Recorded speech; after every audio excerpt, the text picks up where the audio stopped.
Okay, so we're here today to focus on the subject of domestic violence reporting in the press specifically. We've been lucky enough to be joined by some experts in the field and people who've been affected by this subject directly as well.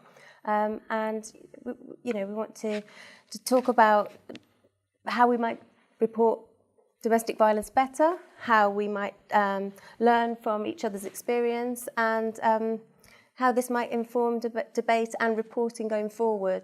So I thought it'd be good if we could just start with a little introduction from each of you and say what brought you to this subject. So I'm Janey. I am campaign director at Level Up. Level Up is a feminist community in the UK, and we are leading the campaign for higher standards and guidelines on reporting of domestic homicides. So my name is Ryan Hart, and together with my brother Luke, we are both survivors of domestic abuse and domestic homicide.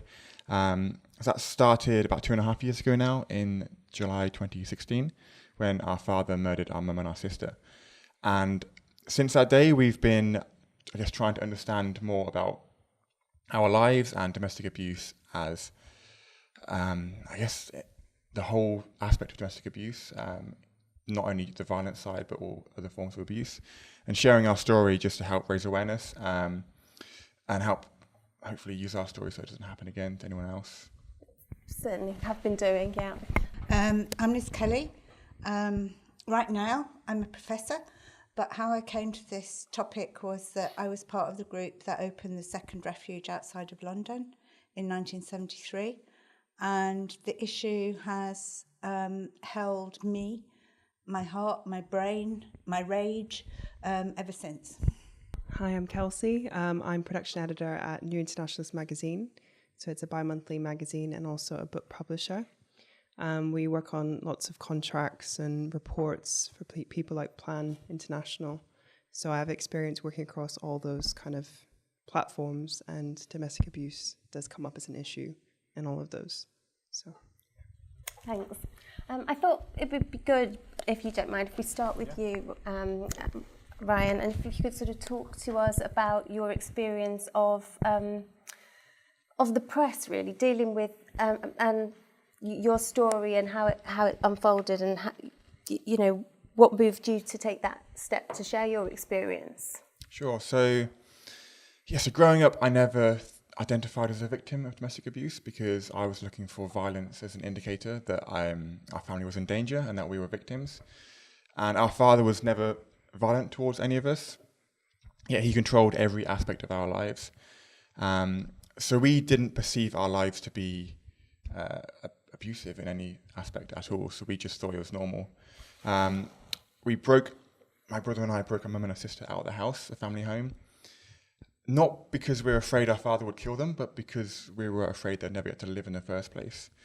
So Luke and I took a day off work, got a moving van, got enough items to populate a rental house for Mum and Charlotte, got them away to safety. We thought at last we were all safe and we could start living as a family. And then he murdered them 5 days afterwards, my mum and my sister, in a car park.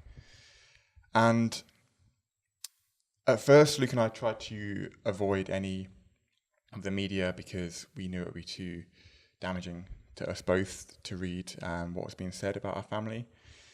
That only lasted a few days and it's difficult to avoid it completely these days. It's everywhere.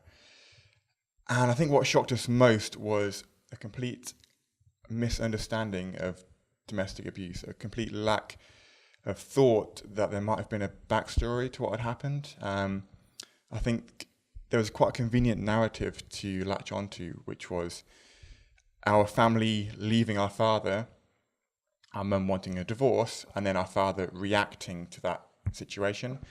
So that was what was reported, was a simple woman leaves man's upset and reacts uncontrollably.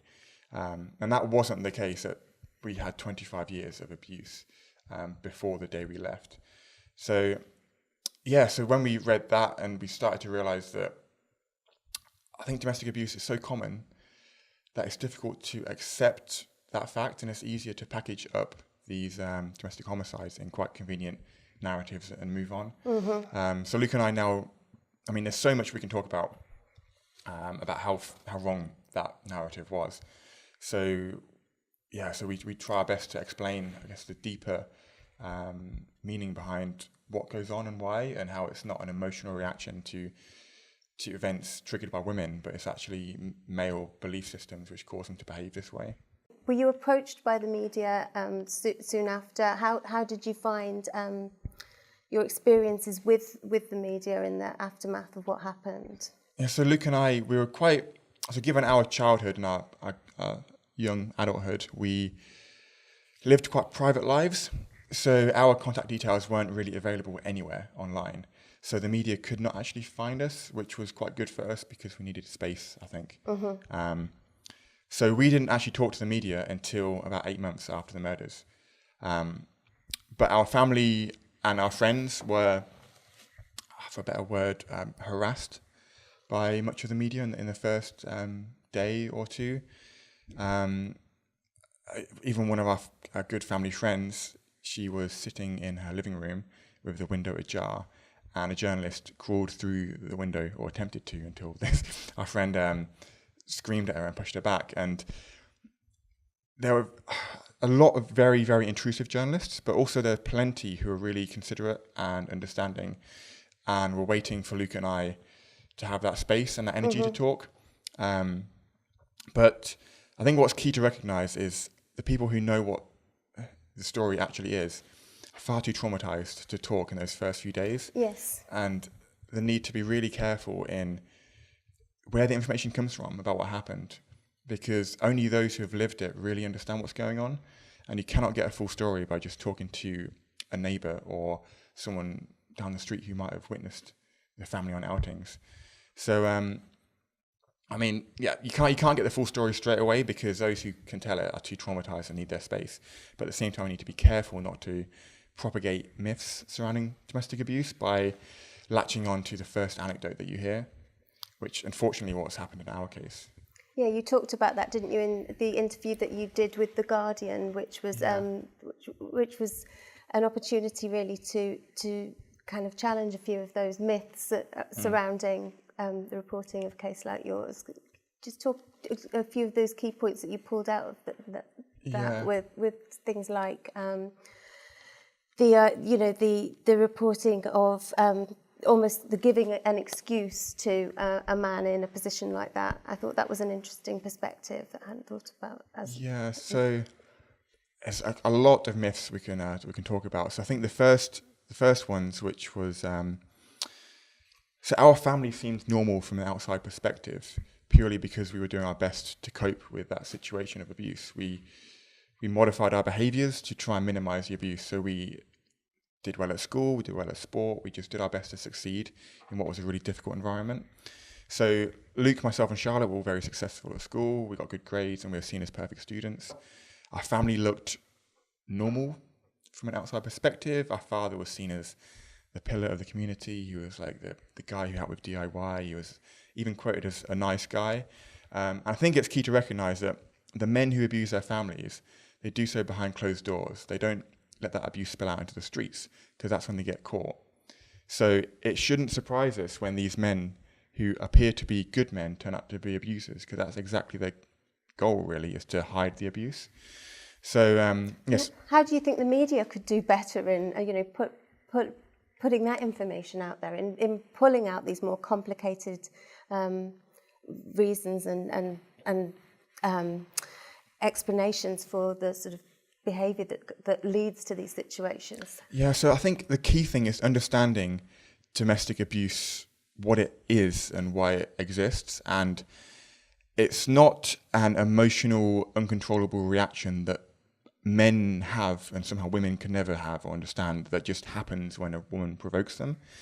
It's not about violence, it's not about mental health, it's not about any of those excuses which are used to back up men when they decide to abuse and kill. It's about control, and it's about these men exerting control over their families because they believe they are entitled to do so. And I think by understanding that, you understand their motives, and their motives are to keep their partner and their children as basically servants to them.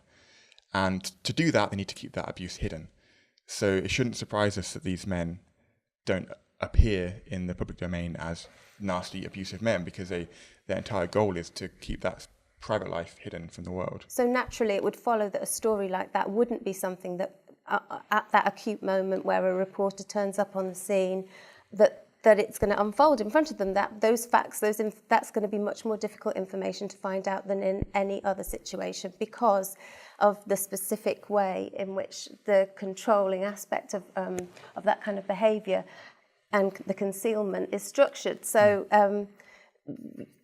that raises interesting questions about reporting, doesn't it? The nature of the urgency of reporting, and the facts, the accuracy. Yeah. Do you want to come in on about Yes. some of those behaviours, perhaps? Well, I want to say something about journalists needing to think about a wider context when they find out that something has happened. We know that the majority of women who are killed by someone who they've had an intimate relationship with, that is the endpoint of a history of abuse. So if you know that relationship is there, that should immediately send alarm bells. Okay, you might not know the whole story, but you know that there is a backstory. And so you don't go for the easy, in the early days of Justice for Women, we used to call it the nagging and shagging defence, where you pick up these stereotypes of relationships, and particularly of women in relationships. But it's also a story about a hidden story, exactly as you said, Luke, about male entitlement. That underneath that idea that a woman might have had another relationship, or she might be frustrated and angry in a relationship, that isn't just about her, it's about what's going on between the two of them. And so I think any time you know that you've got a story which is about a murder and the two people are or were in a relationship, you immediately as a journalist should go, maybe this is domestic abuse or domestic violence, as I call it. That should be an immediate response. And then how you report it should be with that in mind. And how do you think academics can work with newsrooms to make better practice or best practice for reporting cases like these? Is there much work going on? I don't often get approached by journalists about stories like this. I can't think of a time when a journalist has actually approached me. So maybe that's something for journalists to think about. I can't remember a time when a journalist has...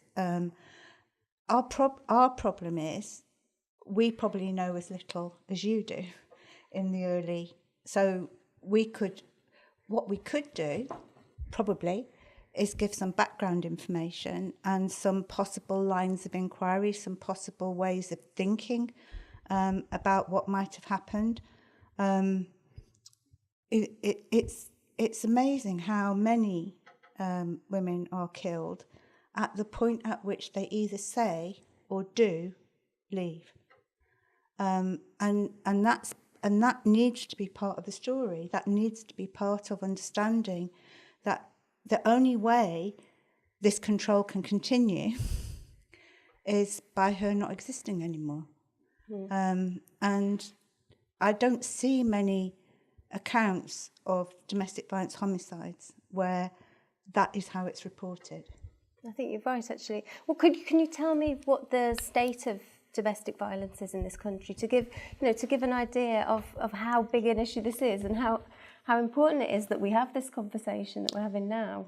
Okay, it's huge, especially if you take the coercive control that we just heard about as being domestic abuse. This is not just about incidents of physical violence. It's actually about living in a household where every day you walk on eggshells, where your freedom, we all talk about safety, but actually it's the freedom of women and children that is controlled. And they are in many ways diminished by it. one of the things that used to astonish me when I worked in the refuge was how women will come in and they looked tiny and trying to take up hardly any space. And within a week, they'd gone to the hairdressers and they expanded into a freedom that they hadn't had before. So we know that 1 in 4 women experience at least one incident of domestic abuse. The ongoing nature of abuse, it's more like 1 in 10. But that's 1 in 10 at any one time are living with this in their relationship in some form or other. Those who are killed are, I'm glad to say, a minority, but virtually all of them live in fear of being killed. And that's part, and in fear of their children being killed. And so that's part of what the control is, that they never know whether these threats will actually be come to fruition. So although the actual number is relatively small, it's still more than 80 every year, and it hasn't got lower for the last 20 years.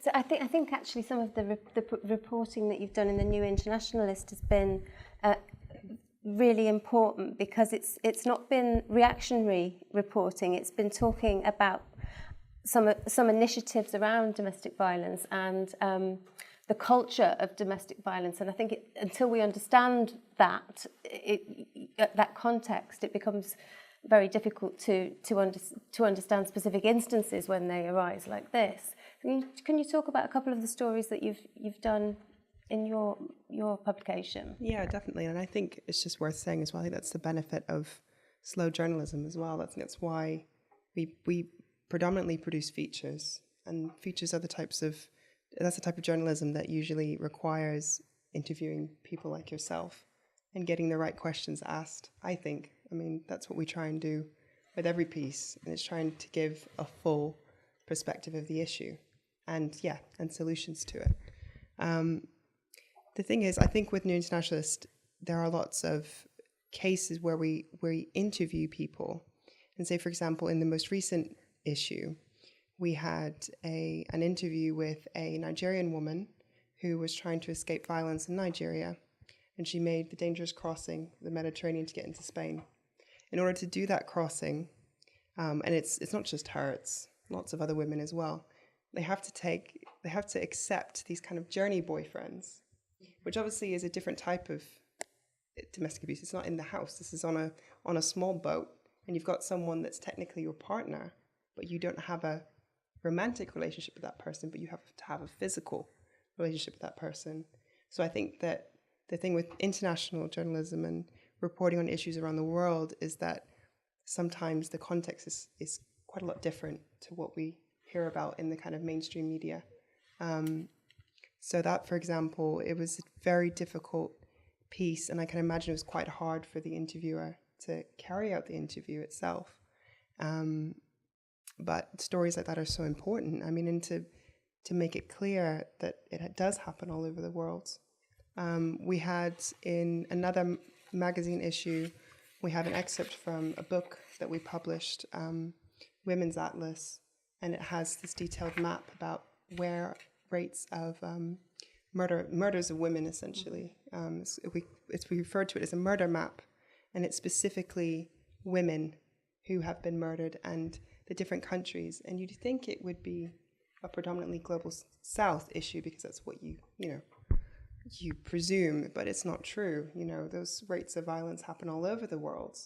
And I was a little bit nervous because as production editor, it's kind of my role to go through the whole magazine, and when I'm commissioning pieces and going through pitches, thinking about how the content is going to affect the reader. And I had a moment where I thought, is this map going to really, is it going to make people think, oh, that's really grim? But people need to know that. So I did have that moment of, but you can't protect people from these issues. They are happening. They're very real. And instead of having letters come in, which I was a little bit nervous that they would, we had people coming in saying, I really didn't realise that my country had such high rates of violence, and I'm appalled. So that was, particularly interesting, I think it's a good time for you to talk to us about your campaign. Level Up have called for better reporting of domestic violence murders, for dignity of women who have been murdered in that context. What did you want to achieve? Well, ultimately, we just want to stop women dying. That's the end goal. And I think the way that we do that is by, as a country, changing the conversation around domestic violence, specifically domestic homicides, because when journalists are not reporting the context and the character of relationship, every single one of those articles is a missed opportunity to raise awareness, to signpost to services. If women who are reading that article think, my husband is incredibly controlling, my husband's threatened to kill me, I'm going to call this number. And it's so frustrating in a country where 2 women a week are murdered by a partner or ex-partner, and it's a standing news item that journalists just aren't trained on this. In the way that they are trained on sensitive deaths such as suicide, we would like to see domestic homicide treated in the same way, with the same regard. So a journalist hears of a case that, a man has murdered his ex-partner, and they think, I need to be really careful about how I report this because it has public health implications. I'm going to look at the guidelines and I'm going to do a really good job of this. And there's a contact number often that's suggested to be used when you report a suicide. That's not the case at the moment with domestic violence, but something that you think should be a standard. Yeah, and just something as simple as that across the board would be such a huge change. I think that the context and character of the relationship being reported, even just whether the perpetrator had previous contact with the police, that's a very easy thing for the journalist to find out. Looking at the history of the relationship, but most importantly, not emphasising urgency over accuracy, because I think, having spoken to you and Frank, who runs a brilliant organisation called Advocacy After Fatal Domestic Abuse, the impact on families of that really hasty, inaccurate and often really insulting reporting, especially to the woman whose truth is completely discarded in those first stages, the impacts of that reporting are really quite severe. So specific guidelines around fact and comment, which fall into that accuracy category. I mean, I think you mentioned the sort of, he was a nice man and he was good at DIY, and kind of having some guidelines around that sort of reporting. Kind of, is this the sort of thing you Absolutely, across the board, through every stage of a case. So starting from breaking news all the way to years later if you're writing a feature. And I think that is where some of the best coverage is, and that's where people have the most positive experience of journalists. But it's in those initial stages where there seems to be the most attention, the most sensationalism, the most, speculation. Absolutely, and the most inaccurate cliches. Things like jilted lover is such a ridiculous thing to say about someone who's just murdered their partner. And crimes of passion, they are not crimes of passion, they're crimes of control. And I mean, if we just did away completely with those cliches, that would be a huge step forward in how we understand domestic violence as a society. And you've produced some guidelines, haven't you, and talked to IPSO about their code? Yeah. And how's that gone? And so it's become clear from the very beginning that this is something that journalists want. It's something that is very much needed, and people are very receptive to listening to experts, to listening to families, and just the issue now is just IPSO have agreed to publish the guidelines as our Impress, and the step after that is just making sure that as many journalists as possible are aware of these guidelines, are using these guidelines, and if their reporting isn't up to scratch, they are held to account for that, because the implications are damaging. And it's about, as well, the engaging with other people, isn't it? And I think you've found that, haven't you, Ryan, since what happened to you? It's kind of spiraled, and you've become a spokesman, pretty much. You've written a book with your brother.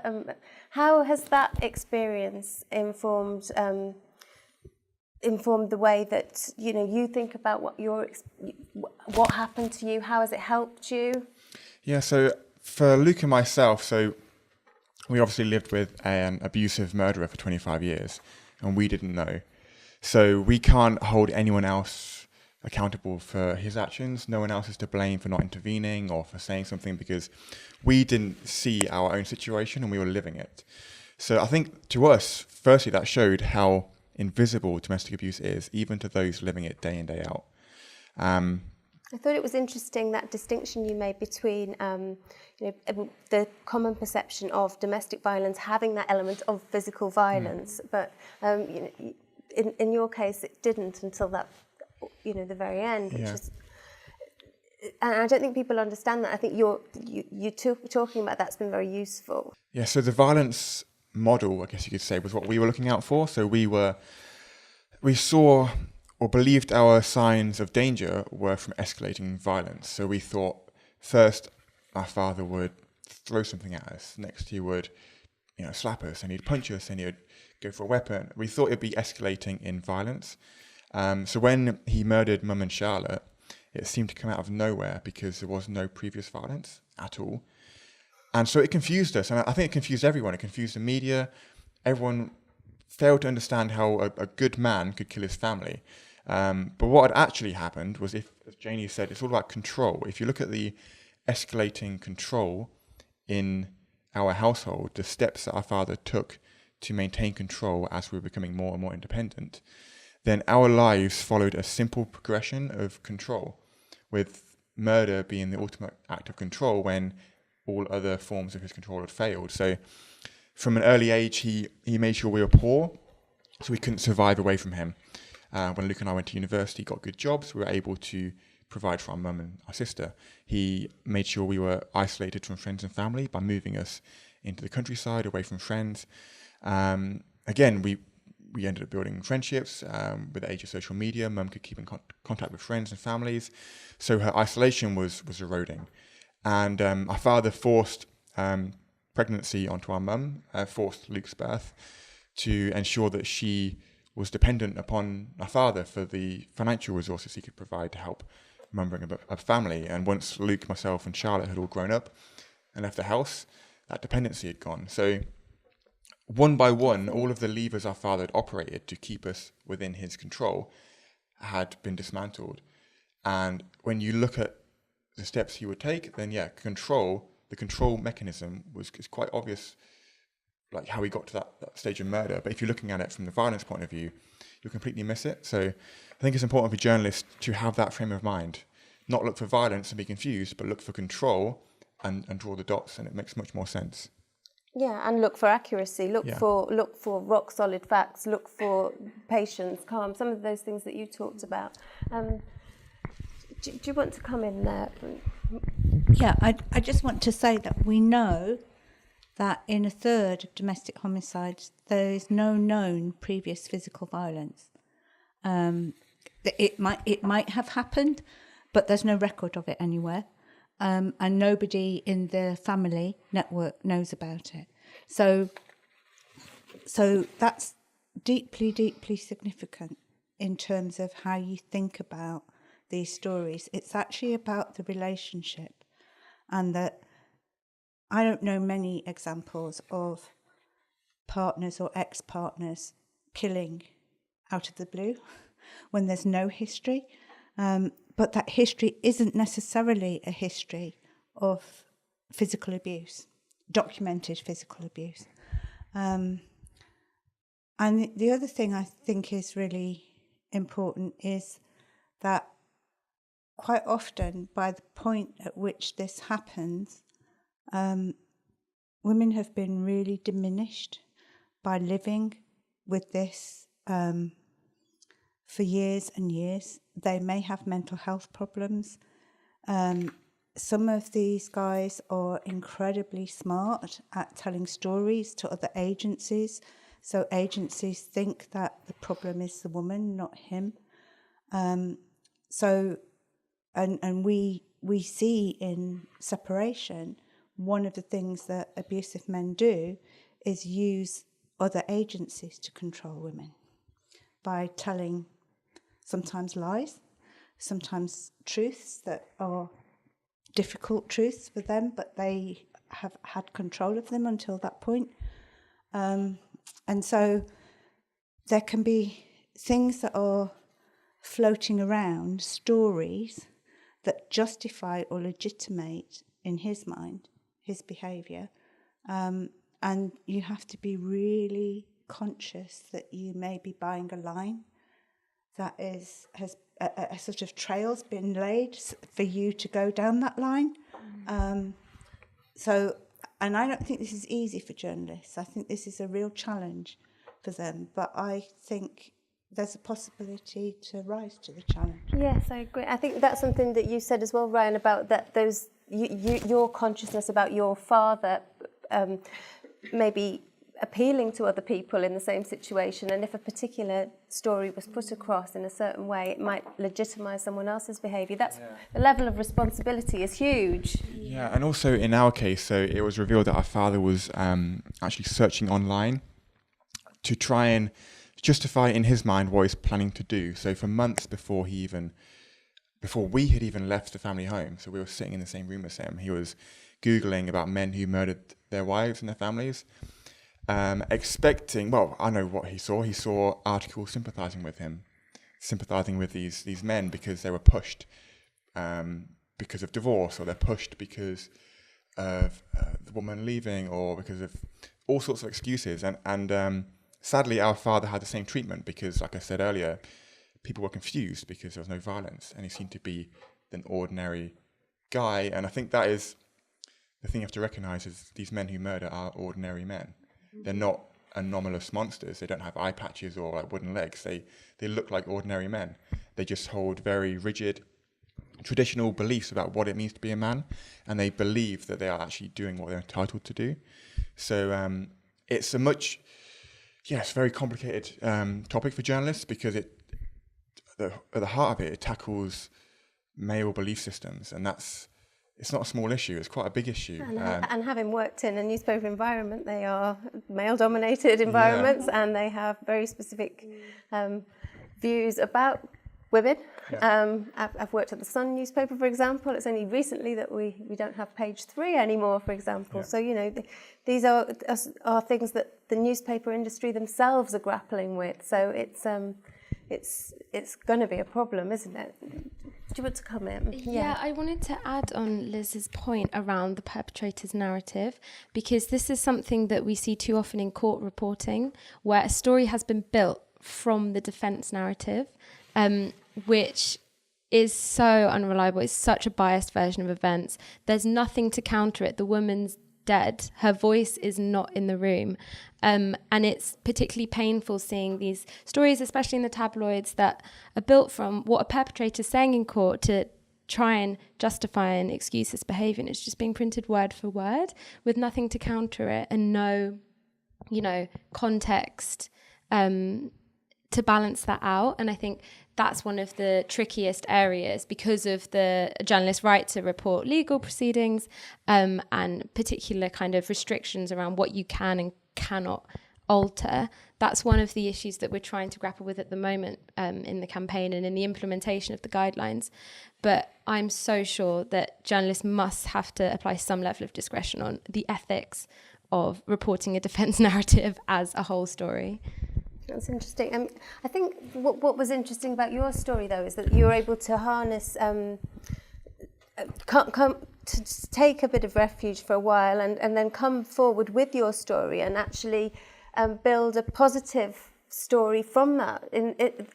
In so much as it was positive for yourself personally, and you were saying about how you've learnt things that you didn't realise from your memory and things like that, but also taking control of that story.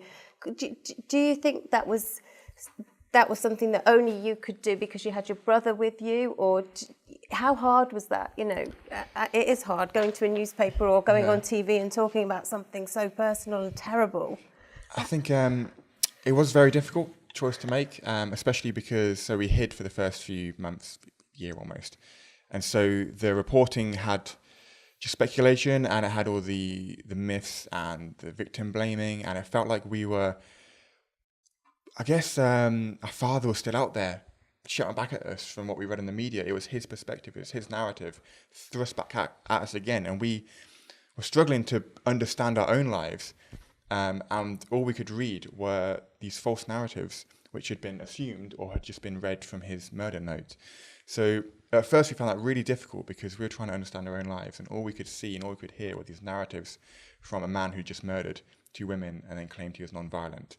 And it all made no sense. So it took us a while before we had the strength, I guess, like Janey touched on earlier, the impact it has on families to read about your murdered mum and your sister. Like, one newspaper said it was understandable, and it felt like the whole world was with our murdering father, and it completely destroyed Luke and myself. So, I mean, not only for the dignity for mum and Charlotte, but also for our lives, like to recover from that was quite difficult. But we also found some incredible journalists who were really open to understand more and to actually dive into our story. And I think that helped us because we wanted also to understand our story. And living in that situation, what seemed normal to us was not normal. So having a really passionate journalist to help extract that information from us helped us realize key bits of our lives and helped us understand more about what we've been through. And we didn't really know what to expect when these first articles, the first one with The Guardian, came out, but the response was amazing.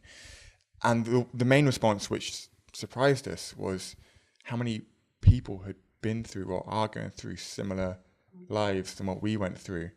And we started to realize that we weren't alone, and sadly, domestic abuse is far too common than anyone likes to admit. And we started to see that if we shared our story, people in our situations who don't understand normality because they've grown up in abusive households, when they can start to see it from an outside perspective, hopefully they can challenge the situation and break free before it's too late. And I think just knowing that Luke and I can make a difference by sharing our story, not only to those in those abusive households, but to everyone across society, to challenge those small behaviours of men which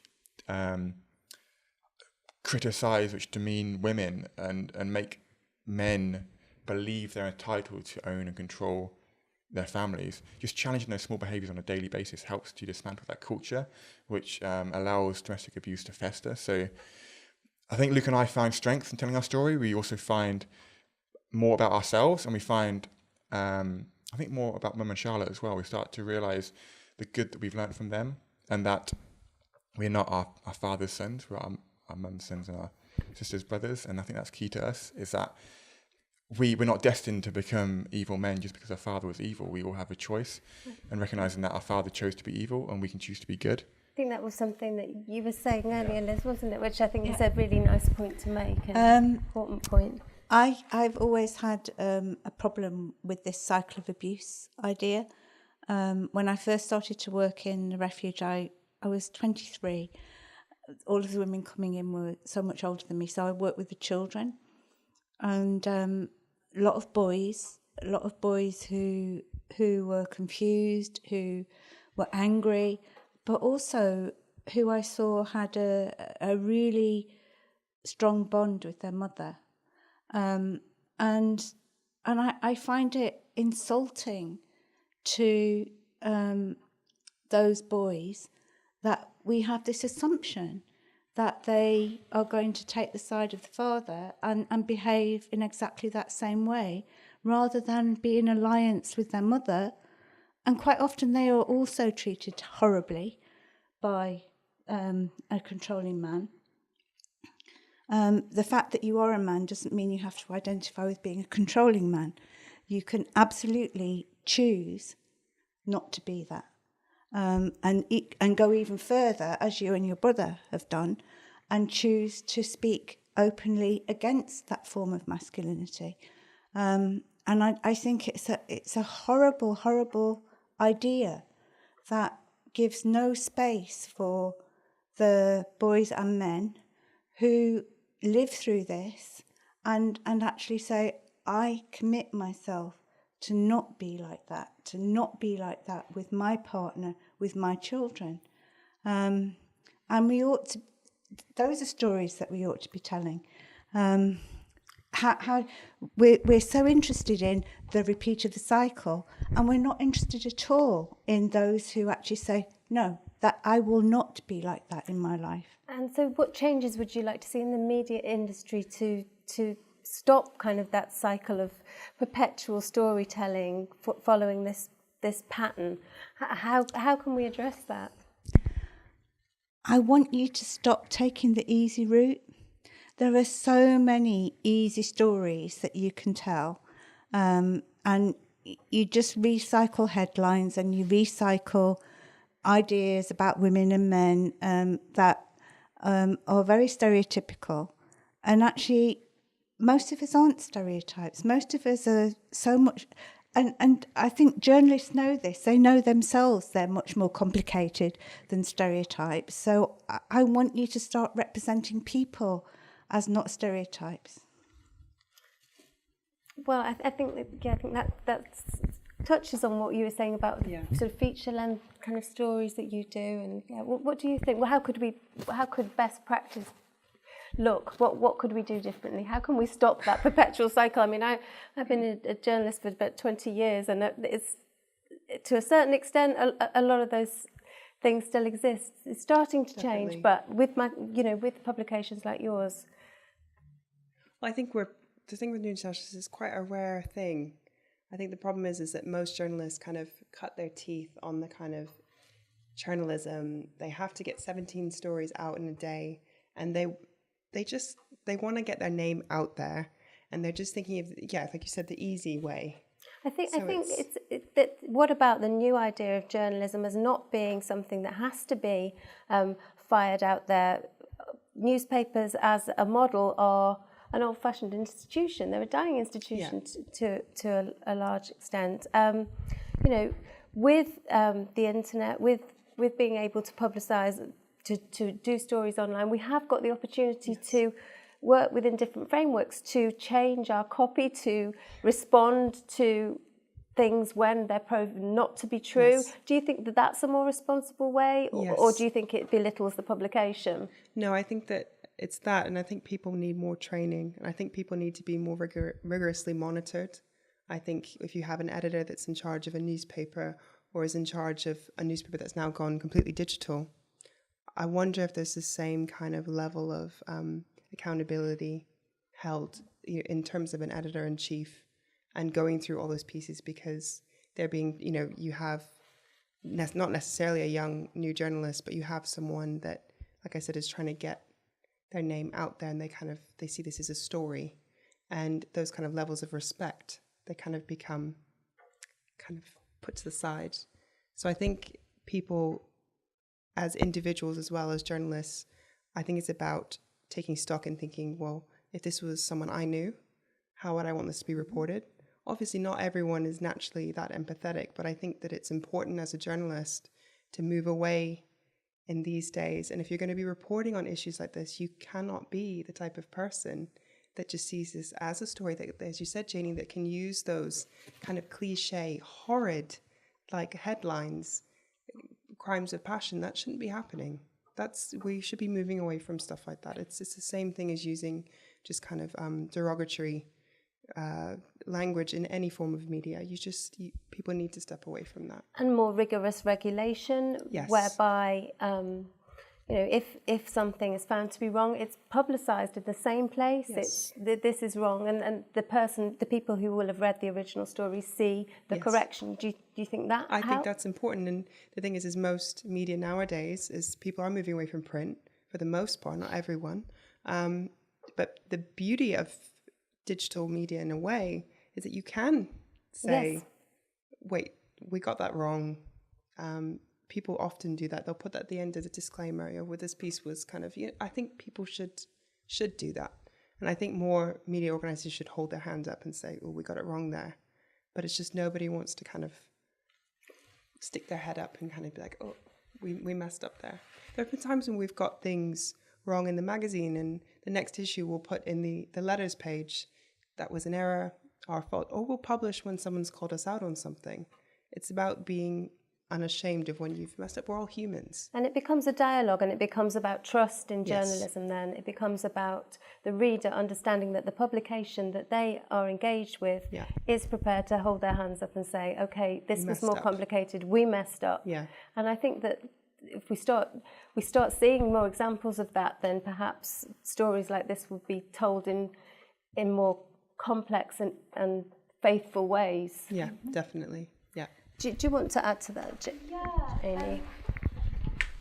Yeah, we've had so much public interest in this campaign, and there are so many people who are so hungry for the media to be held to account on this, because they are disgraced at how these stories are being reported, either because they have personal experience of domestic violence, they have survived a homicide themselves, or they just know that it's really disrespectful to write about people's lives in this way.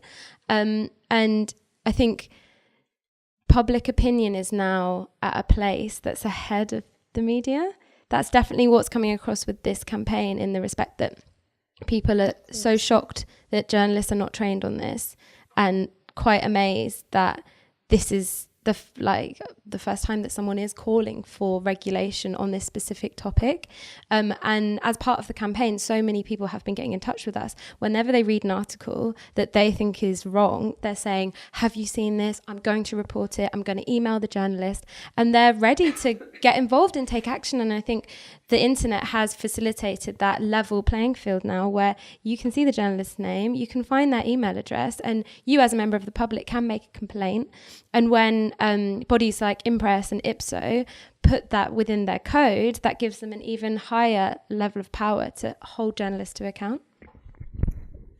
Yeah, I think journalists should see these guidelines not as a burden, but as an opportunity to really create stories which change the world, essentially. Like, public opinion is what shapes our actions, our lives, the events around us. So there is really nothing more important than public perception of issues. And domestic abuse is an issue which affects so many people, men and women and children.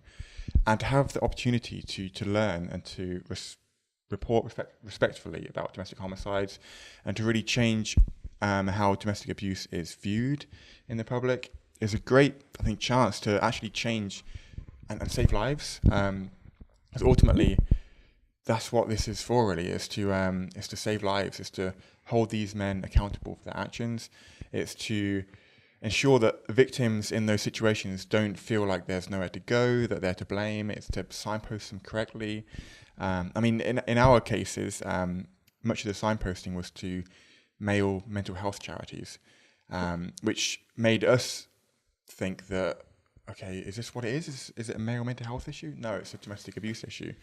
And I think unless you name it correctly, the victims are not validated in their experiences and their opinions about what's going on. So you have a huge chance with these guidelines to really help the millions of women and children out there to recognise the situation and to start holding men accountable for their actions, and to really save lives every day. Absolutely. And final thoughts? Do you want to? I was thinking of something and it's escaped me, but I think the thing that I do want to say is that I think if journalists understood how much of domestic abuse is to be treated with total disrespect, to have your human dignity taken away from you in multiple ways, and to then, when somebody's dead, do it again. That is not responsible, and also it kind of leaves a trace, a legacy.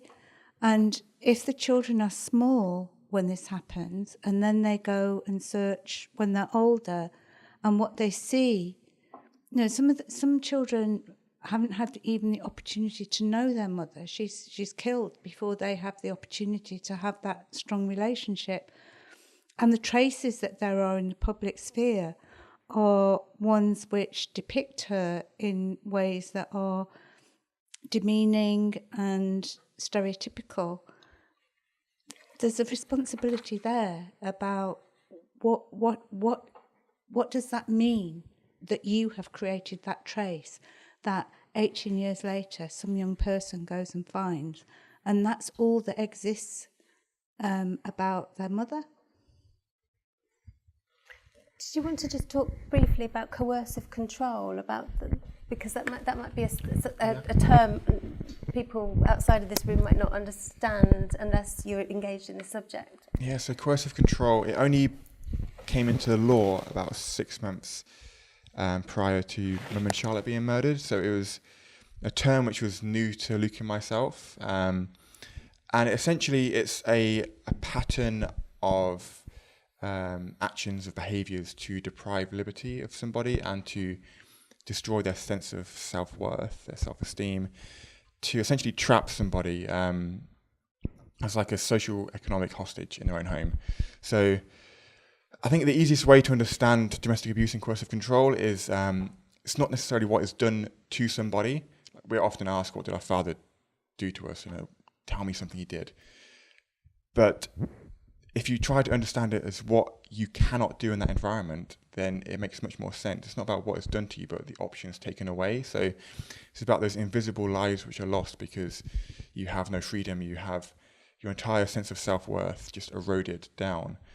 And it's based on that whole pattern of behaviours. It's not a single incident of violence, it's not a single massive act, it's smaller, I say small scale, but it's day in, day out designed to grind you down. So it's not an emotional reaction to a divorce. It's a targeted, cold-blooded, calculated set of behaviours. And I think that's quite scary to imagine, because then you have to accept that these men are choosing to essentially take away the lives of women and children across the country and to destroy any hopes of a childhood for the kids, any hopes of happiness. And I think that makes it quite a scary concept. And it's not a concept we hear about very much in the media at the moment, is it? It's not a term that people are familiar with because it's quite a complicated thing to think about. Would that sort of understanding be helpful? Well, ultimately, journalism is about accuracy, truth, and an ethical responsibility. And I think that this issue goes right to the heart of all of those things. If you believe in truth, if you believe in respect for other people, then you have no excuse but to treat women who have been murdered and their families with dignity. And that's why these conversations and guidelines like this are so important, because now that we have them, there's no excuse not to. I think there's an opportunity here, isn't there, for journalists to do some brilliant work, some helpful work, and particularly in the new digital media environment, the dialogue's open for other people to engage in. So I think it's been good that we've been able to draw some really positive messages from that. And there's plenty of food for thought for better work around this subject within the media. Definitely. And I think it's proven that the journalists that kind of do often cover these stories, if only they had dug a bit more deeper and understood things a bit better. And I think it's important what you said as well about those kind of, wanting the media to also not just concentrate on the physical abuse as well. And I think what happens as well is that route that a lot of journalists go down, is wanting to kind of put out there all the gory details. That, like you said, the children are going to have to, people that knew the person that had been has been affected by this, and then thus has perhaps died. Do we need that in a piece? I mean, do we need to know what happens? I mean, I think it's that kind of weird, almost around suicide reporting, for example, that we're not privy to that. So it would be helpful. It's we think, yeah. And it's also about what you're saying about not having an end to a story already in your mind.